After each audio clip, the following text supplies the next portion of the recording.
여론조사로 안전불감증의 우려가 높아지고 있지만 다중이용시설의 안전점검이 요식행위에 그쳐 실질적인 개선책 마련이 시급합니다. 대구시가 K2 이전 건의안을 제출하기에 앞서 오늘 시민 공청회를 열었습니다.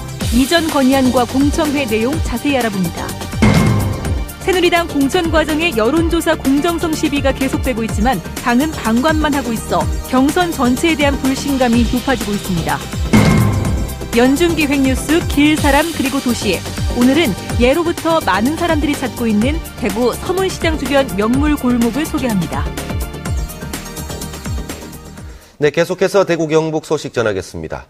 세월호 참사로 안전불감증에 대한 우려가 커지고 있는 가운데 과연 우리 지역의 대형 공공시설은 안전할까 걱정하는 분들이 적지 않습니다.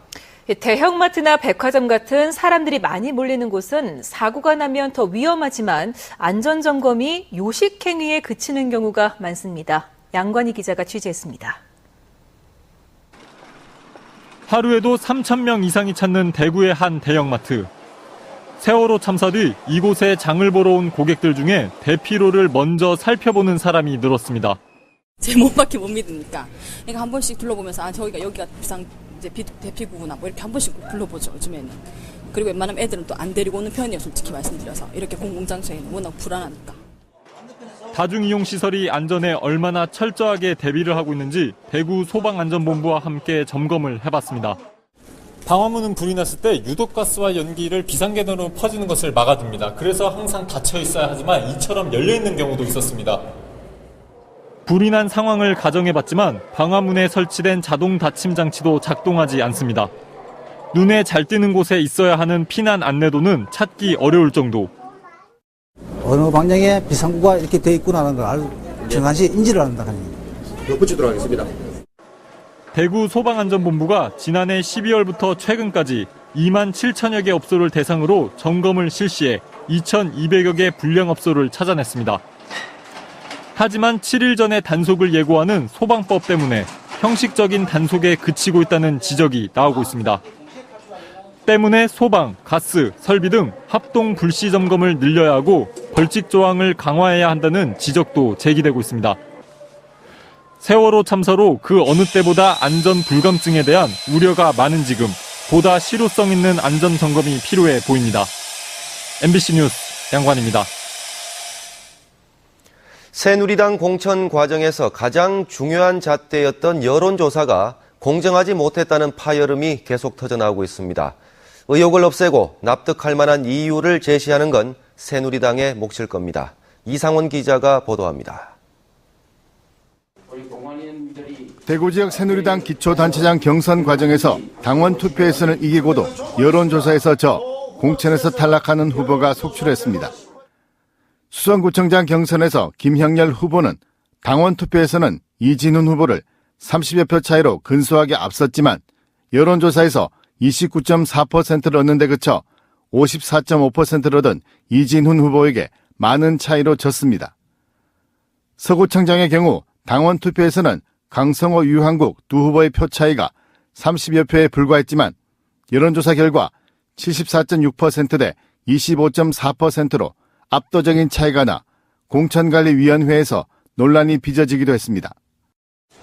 다른 여론조사에서는 10%포인트 정도 격차를 보인 반면 당내 경선 여론조사에서는 무려 50%포인트나 격차가 벌어지는 등 조사기관에 따라 결과가 들쭉날쭉하는 바람에 이 신청이 본물처럼 쏟아졌습니다.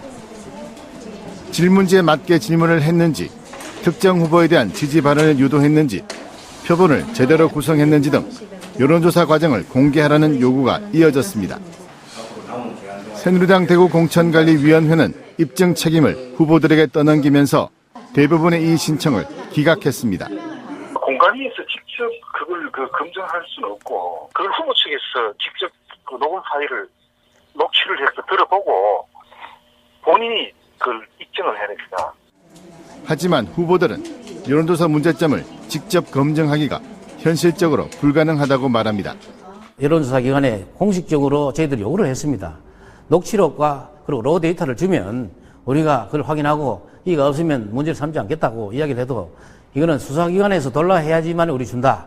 이렇게 해서 시간을 끌고 지금까지도 주지 않고 있는 상황입니다. 의혹 제기가 잇따르고 있지만 자칫 당내 경선 결과 전체를 불신하는 상황이 우려돼 당 차원에서 소극적으로 대응하고 있다는 비판이 제기되고 있습니다. 하지만 의혹을 말끔하게 해소하지 않고 넘어갈 경우 앞으로 있을 선거 때마다 공정성 시비가 되풀이될 수밖에 없을 것이란 우려도 나오고 있습니다. MBC 뉴스 이상원입니다. 6.4 지방선거 후보 등록을 하루 앞두고 후보 단일화가 이어지고 있습니다. 시민단체들이 무소속 좋은 시민 후보를 선정해 발표했습니다. 지방선거 이모저모 도성진 기자입니다. 후보 날림 양상을 보였던 경북교육감 선거는 3파전으로 치러지게 됐습니다. 이영직 문경구 예비후보가 단일화에 합의해 이영직 후보가 단일 후보로 나서고 문경구 후보는 이 후보의 선대위원장으로 활동하기로 했습니다.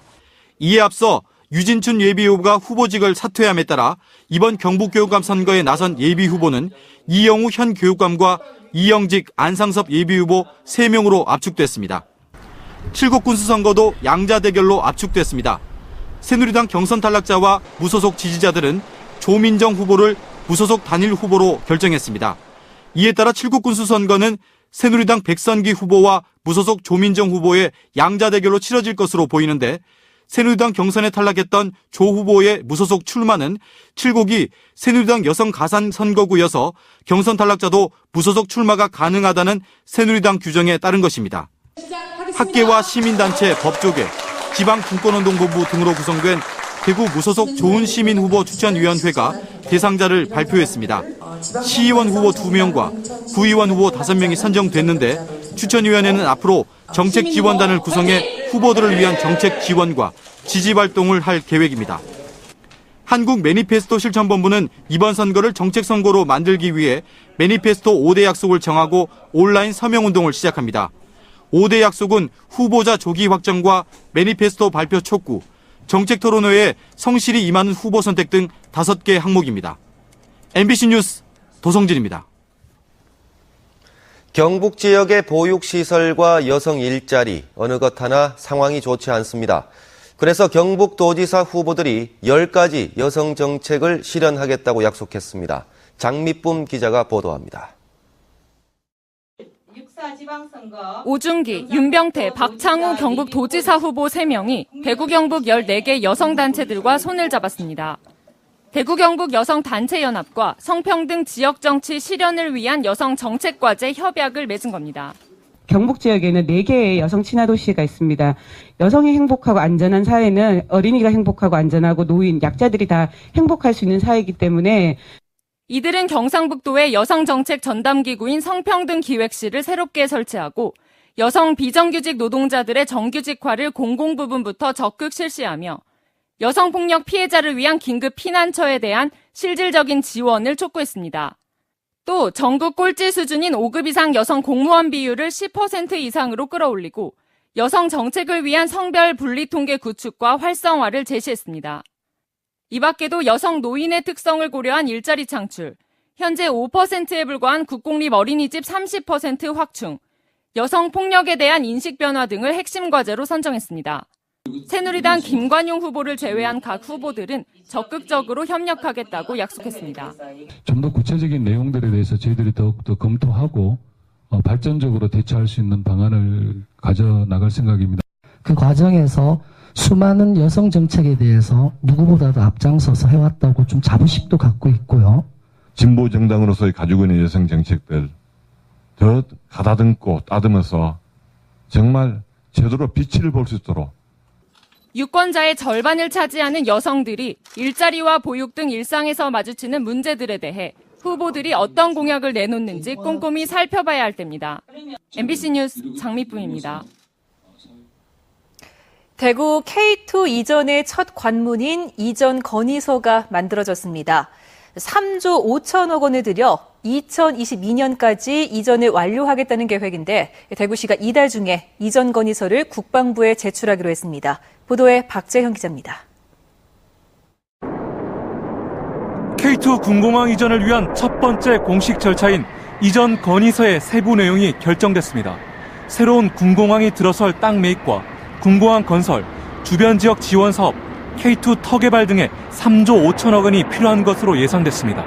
대구시로부터 용역을 의뢰받은 국토연구원은 오늘 열린 공청회에서 K2 이전터의 절반인 3.2제곱킬로미터의 산업과 상업, 주거, 레저 등이 결합된 대구 휴노맥시티를 조성해 필요한 재원을 마련하고 도시 활력과 일자리 창출을 위한 공간으로 재창출한다는 계획을 밝혔습니다. 개발 이익을 어느 정도 낼 수밖에 없는 그런 구조였습니다. 그래서 그렇지만 굉장히 친환경적이고 대구시의 미래 성장 동력을 저기서 뽑아낼 수 있는 그런 계획을 담았습니다. 대구시는 이달 안으로 법적인 절차를 모두 마무리하고 이전 건의서를 국방부에 제출할 계획입니다. 이전 완료 때까지 결정하고 해결해야 할 과제는 여전히 많이 남아 있습니다. 땅을 찾는 문제, 그다음에 이 땅을 팔아가지고 이전 재원을 확보하는 문제, 그다음에 민간 항공 문제를 나중에 어떻게 처리할 거냐, 요게 이제 앞으로 남은 과제가 되겠습니다. 대구시는 이전 지역 선정과 새로운 군공항 건설, 주변 지역 지원 사업 등의 과정을 거쳐 9년 뒤인 2022년 말이면 이전을 완료할 수 있을 것으로 보고 있습니다. MBC 뉴스 박재영입니다. 영주댐 수몰 예정지에서 고려시대 유물이 다량 발굴됐습니다. 문화재적 가치가 높은 보물급인 것으로 알려져 학계의 관심이 모아지고 있습니다. 이호영 기자가 보도합니다. 영주댐 수몰 예정지인 영주시 평원면 금강마을의 문화재 발굴 현장. 사찰터로 추정되는 이곳에서 발굴된 유물은 등잔으로 활용된 광명대와 거울인 경상, 그리고 향을 피우던 향환 등 불교 공양구 등입니다.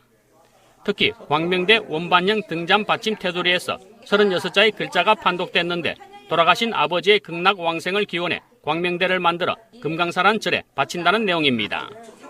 동원 날짜도 병원년 4월 29일로 명기되어 있어 제작 날짜와 내역을 확실히 알 수 있다는 점에서 문화재적 가치가 높습니다. 네, 광명대는 세상을 널리 밝힌다는 뜻으로 이제 부처님 앞에 놓여지는 등잔이라고 할 수 있습니다. 이와 같은 예는 다수가 확인이 되긴 하지만 출토지가 명확하게 이렇게 확인된 예는 저희 현장에서가 처음이라고 할 수 있습니다. 이 광명대는 고려시대인 1186년에 제작된 것으로 추정됐고 금강사란 사찰 이름이 나옴에 따라 이 유적지가 고려시대 사찰터로 판단되고 있습니다. 이 밖에 거울의 일종으로 버드나무를 쥔 관음보살이 새겨진 경상 또한 출토품으로는 처음 확인됐고 흙으로 만든 토제탑 등은 통일신라 시대의 것으로 추정되면서 이 일대의 문화재적 가치가 상당히 높다는 평가입니다. 광명대는 지금으로 봐서 제작 시기라든지 제작 목적, 또 그것을 만든 사람들을 알 수 있는 아주 중요한 유물이고요. 아울러 이것이 금강사 불전에 올려졌기 때문에 당시 불교사 연구에도 대단히 중요한 유물로 평가되고 있습니다. 고려시대의 보물급 유물들이 다량 발굴됨에 따라 영주댐 건설과 댐 담수 계획에 상당 기간 차질이 불가피할 것으로 보입니다. 특히 오는 8월 발굴이 끝나고 유물 가치 평가에 따라 댐 건설 논란이 다시 불거질 가능성도 있어 문화재청의 결정이 주목되고 있습니다. MBC 뉴스 이호영입니다. 대구교육청이 세월호 참사를 계기로 재난안전관리를 총괄하고 사고 발생 시 종합재회를 맡을 교육안전지원단을 교육감 직속기구로 신설하는 한편 사고 예방을 위한 각종 매뉴얼을 정비해 보급하기로 했습니다. 또 교육청의 수련시설에서는 위기 체험 프로그램을 운영하고 현장 체험학습 때 전문가와 교사가 참여하는 사전안전 영향평가제를 의무적으로 실시할 계획이라고 밝혔습니다.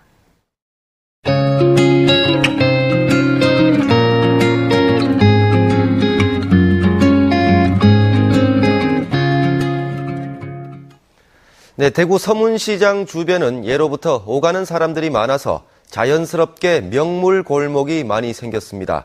나름 규모가 있는 골목 상권이 형성된 건데 아직까지 명맥을 잇고 있습니다. 권윤수 기자가 소개합니다. 대구 서문시장 주변으로는 여러 분야별로 특화된 골목길이 많습니다. 큰 장이 있어서 사람들이 많이 몰려들기 때문에 같은 물건을 취급하는 상인들이 한자리에 종지를 많이 틀었습니다. 서문시장 주변에 형성된 명물거리에는 어떤 곳이 있는지 소개합니다. 먼저 중구 대신동에서 알록달록 보기 좋게 진열된 타월들이 눈길을 사로잡는데요. 타월이 귀하던 1960년대 대신동을 중심으로 타월 가게가 하나둘 생겨나 지금은 동산동까지 70여 곳이 즐비합니다. 요즘 돌잔치나 개업식에서 타월을 선물로 주고받는 문화는 과거 동네마다 회갑잔치 때 타월을 돌리기 시작한 게 시초라고 합니다. 옛날엔 그랬지요. 옛날에는 이 수궁 자체도 없었고 그때는 우리 속옷을 이제 빨아가지고 세수관 닦고 그랬었습니다. 그 한 70년대, 60년대 그때는 모든 물자가 귀하던 시대였어요. 한때 값싼 중국제의 수입으로 큰 타격을 받았지만 타월을 짤 때 상우나 이름을 같이 짜내는 기술이 개발되면서 우수한 제품으로 승부를 걸고 있습니다. 대신동에는 재봉틀 판매 수리점들이 모인 미신골목도 있습니다. 40여 개 점포들 가운데 지난 1972년부터 둥지를 튼 박종갑 씨가 골목 1호 사장님입니다.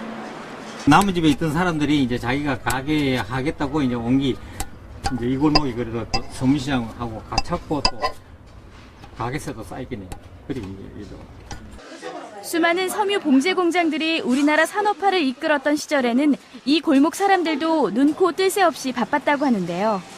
지금은 봉제 산업이 사형길로 접어든 데다 수리 기술을 전수하려는 사람이 잘 안 나타나 안타까움을 전해주고 있습니다.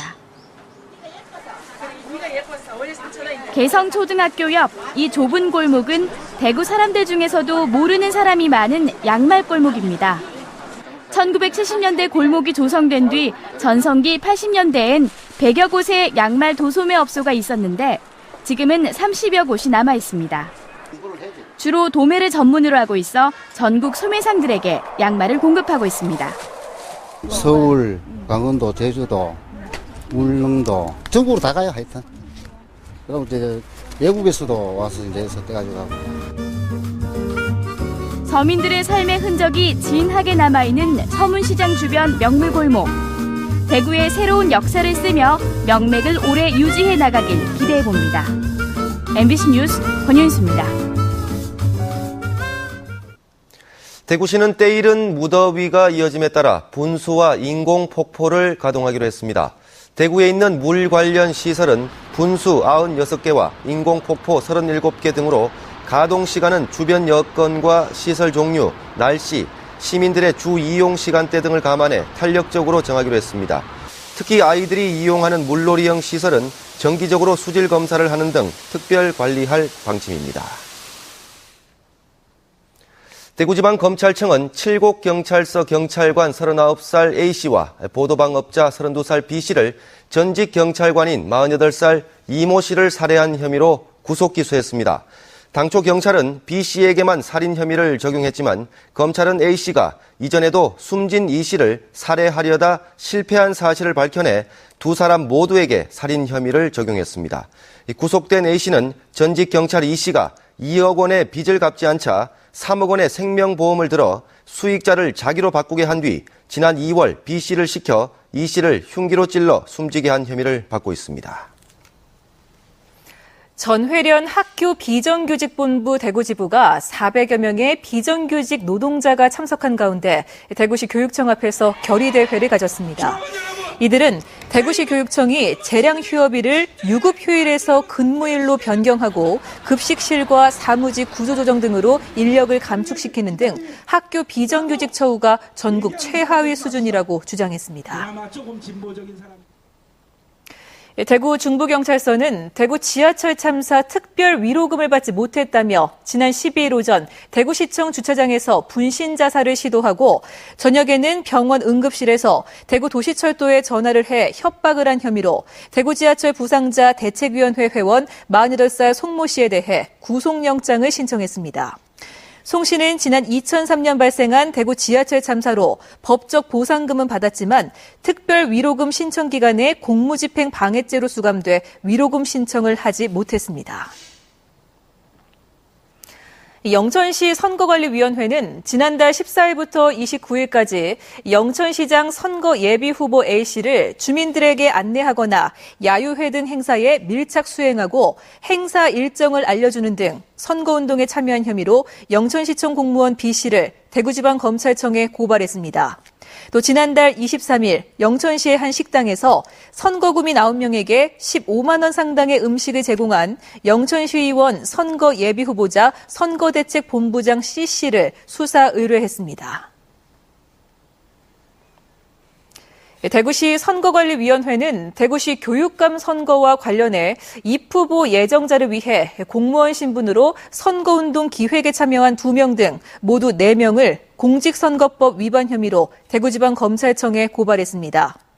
교육청 공무원과 초등학교 교감 등 공무원 2명은 지난달 16일부터 지난 2일까지 대구시 교육감 선거 입후보 예정자 선거 홍보물 제작 과정에 참여해 선거 공약 등을 작성하는 등 선거운동 기획에 참여한 혐의를 받고 있습니다.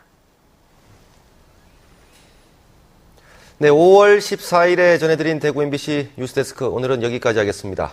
시청해주신 여러분 고맙습니다.